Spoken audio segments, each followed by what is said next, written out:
When communism came to Mongolia, for many, many decades, religion was stamped underfoot. Monasteries, temples were closed, and monks were murdered. Christianity, of course, wasn't even heard of.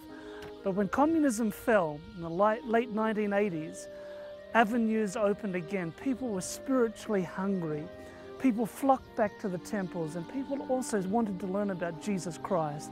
And this is the country where the Seventh-day Adventist Church has grown from no members to more than 1,000. The Adventist Church in Mongolia is young, with most members under the age of 30. The church began here in 1991 with two young Adventist Frontier Missions missionaries, Brad and Kathy Jolly.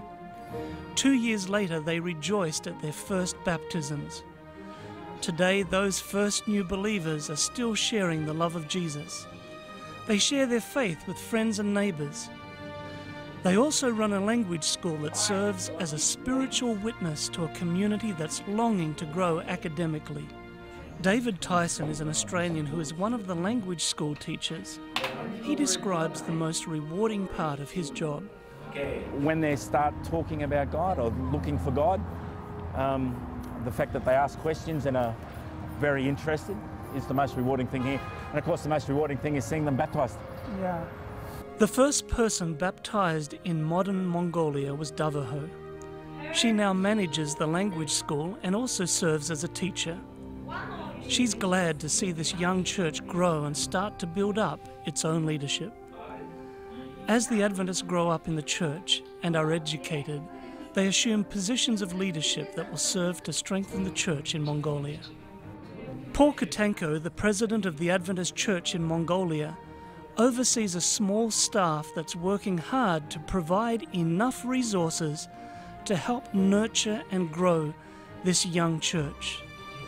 He says that he has just one dream for the church. Our young Mongolian Christians will develop a real biblical Christianity that's Mongolian and also Christian as well, and that they'll develop together into disciples that Jesus wants in Mongolia, rather than Western one, not Australian, not Korean, but a Mongolian Christianity that's authentic to the Bible. That's really my main dream. One of the newest members to join the church is Delba.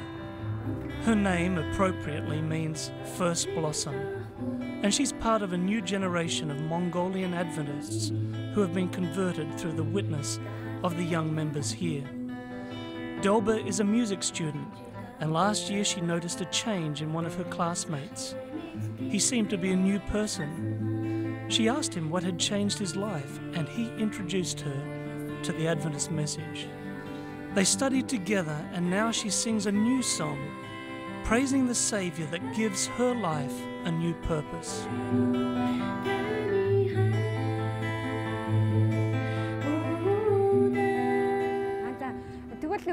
One thing I am so happy about now is I can live eternal.